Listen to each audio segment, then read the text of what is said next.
মেয়ের বউ মূলত আমার সাথে প্রেমের সম্পর্ক করছে। পরকীয়ার জেরে হাতে নাতে ধরা পাবনা কাশীনাথপুর এর দিনমজুরের স্ত্রী শাপলা খাতুন।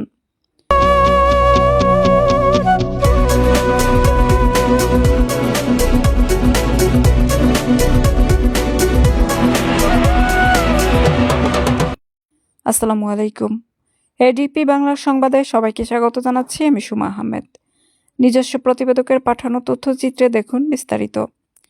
পাবনা জেলার সাথিয়া উপজেলার কাশীনাথপুর নতুন পাড়ার রুহুল আমিনের স্ত্রী শাপলা খাতুন একই এলাকার মোহাম্মদ আবু হোসেনের ছেলে মোহাম্মদ মিজানুর রহমান দীর্ঘ 4 বছরের প্রেমের সম্পর্ক চলে একই গ্রামের রুহুল আমিনের স্ত্রী শাপলার সাথে।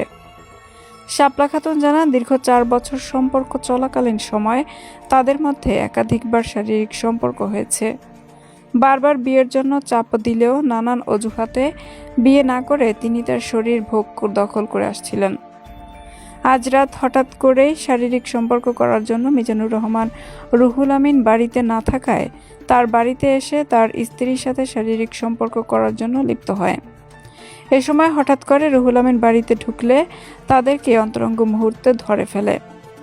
দস্তাদস্তির এক পর্যায়ে মিজানুর রহমান দৌড়ে পালিয়ে যায়। এমত অবস্থায় শাপলা খাতুনকে বাড়ি থেকে বের করে দিলে বর্তমানে মিজানুর রহমানের বাড়িতে বিয়ের দাবিতে অনশন করছে। শেষ খবর পাওয়া পর্যন্ত ওই এলাকার স্থানীয়রা বলেন, আমরা দীর্ঘদিন লক্ষ্য করেছি শাপলা খাতুন এবং মিজানুর রহমান এর মধ্যে তাদের একটি সম্পর্ক রয়েছে। তবে আমরা এ বিষয়ে অনেকবার হাতে নাতে ধরার চেষ্টা করেও ব্যর্থ হয়েছিলাম। আজ আমরা সবাই হাতে নাতে ধরেছি এবং আমরা চাই এদের বিরুদ্ধে আইনগত ব্যবস্থা নেওয়া হোক।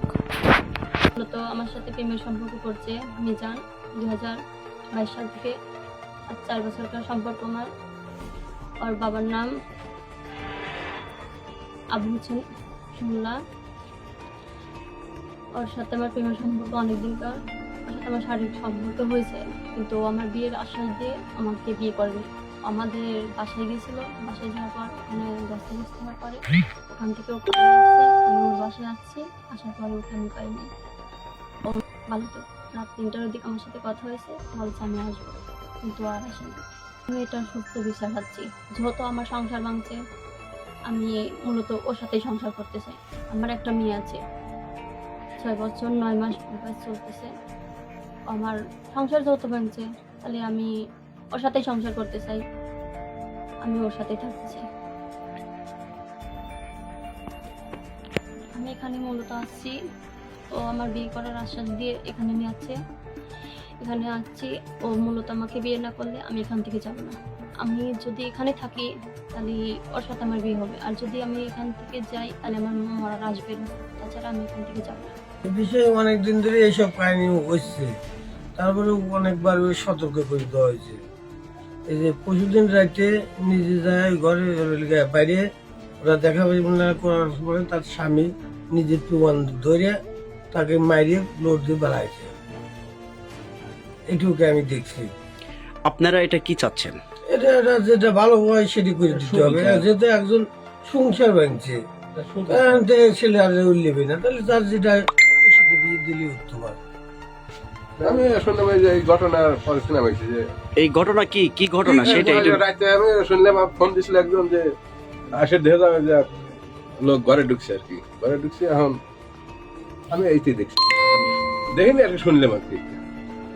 এক লোক ঘরে ঢুকছে এক সঙ্গে। হ্যাঁ, নাম কি তার? মিজান বলে। মিজান কার ঘরে ঢুকছিল মিজান? আমাদের বাড়ির পাশে এক ছেলে, আমার বাঁচতে হয় কি মানে তার ওয়াইফের কাছে গেছিল? হ্যাঁ। এই মেয়ে যে বাড়িতে উঠছে, কেন উঠছে? বলে তার হাতে আছে বলে, সম্পর্ক বলে আছে। কতদিনের সম্পর্ক তা আমি জানি না কতদিন। 4 বছর পার হয়ে গেছে।